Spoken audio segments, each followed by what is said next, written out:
There are just so many complicated questions sometimes that I'm sure, Attorney Golan, with your immigration experience for over 50 years, you've encountered so many different unique circumstances that sometimes beyond belief, correct? And but it happens. Now, Attorney Golan, what are the do's and don'ts, especially when they're packing their suitcase, traveling to the United States, holding a B1, B2 visa? Is there something that maybe they will have to examine their suitcase if they have some documentations there that will not be good for their stay? My advice always is is a very short formula.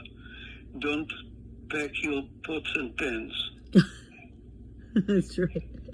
Like especially their contact information maybe, or their telephones, their iPhones, because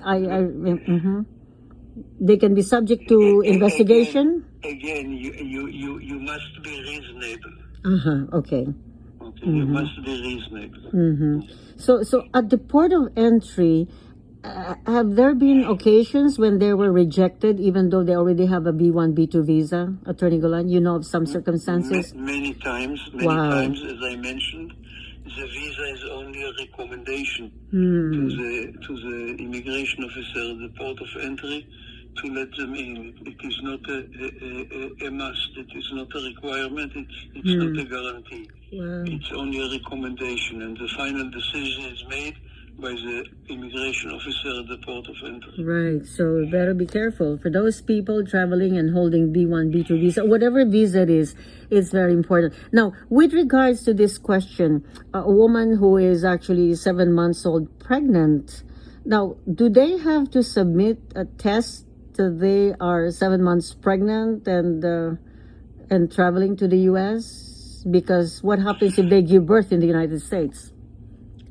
If they give birth to the United States, they become parents of an American citizen, and the citizen, when the citizen becomes age 21, he can petition for his parents. But does He or she can yes petition for the parents. But do they have to divulge? Let's say this particular woman traveling on a tourist visa, does she have to divulge this information that she's 7 months old pregnant? I think if she's 7 months pregnant, she doesn't need to say anything. Oh, because anything can happen, Attorney Golan. Sometimes No, early delivery. The immigration officer is not blind. Okay. With the loose clothes. Usually not blind. Because things happen. They can deliver early, and that could be like well.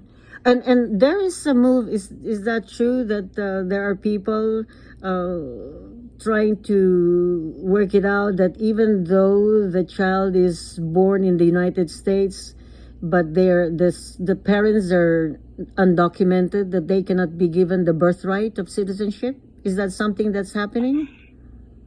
No, it's not happening. It's only a wish.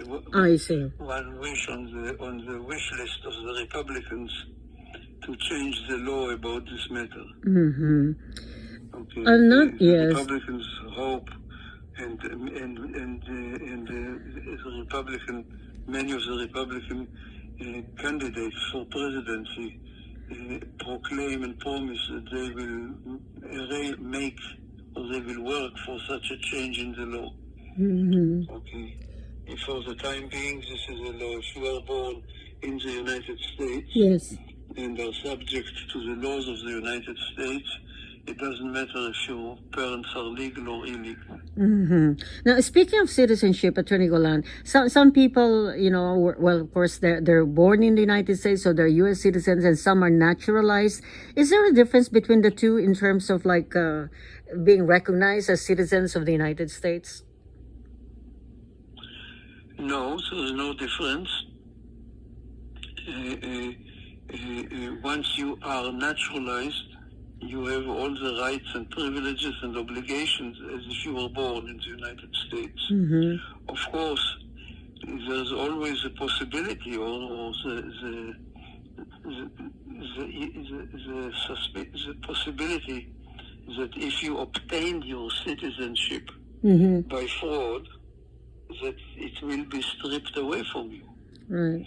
If the immigration service or any other branch of the government discovers that you obtained your citizenship or the green card that leads to your citizenship, if you obtained it by fraud, they can act against you to take away your citizenship. It's just that some If you people, were born, yes, if you were born in the United States, yes, it cannot be done. that's right. It's just that some people feel like they feel a little bit of discrimination. Well, I don't know whether to call it discrimination, but they feel like they're even questioned, oh, are you naturally born or are you naturalized? Meaning like they feel like they're not the same as the U.S. citizens if they're born here. And they're just naturalized. I'm feeling. As far as I know, the only position in the United States that is reserved for natural-born citizen Right. is president and vice president. Only the president and vice president must be natural-born citizen.